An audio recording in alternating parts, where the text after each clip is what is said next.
नमस्कार दोस्तों, आज मैं आपको एगारस माता की कहानी सुनाने जा रही हूँ। प्रेम से बोलिए एगारस माता की जय हो, विष्णु भगवान की जय हो। बहुत पुरानी बात है। एक नगर में एक सेठ रहता था। वह अपने शादी के बाद नए वस्त्र पहनकर अपने पत्नी को लाने पहली बार ससुराल जा रहा था। रास्ते में उसने एक गाय को तालाब की ओर जाते देखा। वह गाय पानी पीने के लिए तालाब में उतर तो गई, लेकिन कीचड़ होने के वजह से वह तालाब से बाहर नहीं निकल पा रही थी।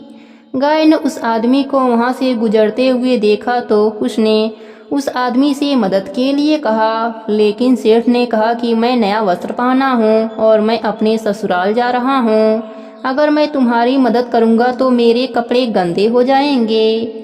गाय माता उदास हो गईं और वह कीचड़ में धंसती जा रही थीं। गाय ने उस सेठ को श्राप दे दिया कि अब से 8 पहर बाद तू गधा बन जाएगा। अब वह सेठ डर गया और गाय से अपने भूल के लिए क्षमा मांगने लगा, लेकिन तब तक गाय पूरी तरह पानी में डूब चुकी थी। वह सेठ पछताता हुआ उदास मन से अपने ससुराल पहुंच जाते ही उसने अपने पत्नी को ले जाने की रट लगा दी। सभी ने उसे बहुत आग्रह किया कि अभी तो तुम आए हो, कम से कम एक रात यहाँ रुक जाओ, लेकिन वह रुकने के लिए तैयार न था। तब उसकी पत्नी ने कहा कि जब सभी लोग इतना कह रहे हैं तो आप एक दिन के लिए क्यों नहीं रुक जाते। तब उसने अपने पत्नी को गाय के श्राप वाली बात बताई। उसकी पत्नी उसी वक्त अपने मायके से विदा लेकर पति के साथ चल पड़ी। 8 पहर बाद वह आदमी गधा बन गया और पूरा दिन घर में पड़ा रहता। कुछ दिनों के बाद घर में खाने पीने के लाले पड़ गए। तब उसने अपने पत्नी से कहा कि मुझे लेकर बाहर मजदूरी करो। तब उसकी पत्नी उसे लेकर बाहर गई और नगर के राजा के वहाँ मजदूरी का काम करने लगी। उसे वहाँ बोझ उठाते देख लोगों ने कहा कि तुम्हारे पास तो गधा है, फिर तुम बोझ क्यों उठा रही हो। परंतु उसने कोई उत्तर नहीं दिया और अपना काम करती रही। दूर से यह सब राजा भी देख रहा था। उसने भी उसे यही कहा कि तुम्हारे पास तो गधा है, फिर तुम यह बोझ क्यों उठा रही हो। तब उसने राजा से कहा कि यह गधा नहीं है, यह मेरे पति हैं। उसने गाय के श्राप वाली पूरी बात राजा को बताई। राजा ने अपने नगर में विद्वानों और पंडितों को बुलाकर इसका उपाय पूछा। तब एक विद्वान ने बताया कि जिस किसी ने 101 एगारस का व्रत किया हो, वह अपने पुण्य का फल इसे दे दे तो यह अपने असली रूप में आ सकता है।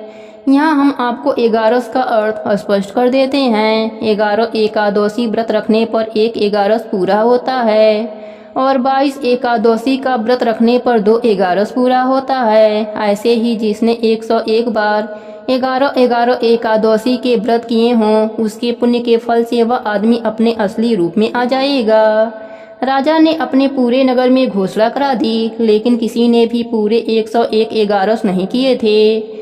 कई दिन बाद उन्हें एक बुढ़िया मिली जिसने 101 एगारस पूरा कर लिया था। राजा ने उस बुढ़िया को उसका फल देने को कहा, लेकिन वह बुढ़िया 100 एगारस का फल देने को तैयार हुई, क्योंकि 1 एगारस का फल वह खुद अपने लिए रखना चाहती थी, जिससे कि उसे मोक्ष की प्राप्ति हो और वैकुंठ धाम में वास मिले। इतना कहकर उसने अपने 100 एगारस का फल उस सेठ को दे दिया।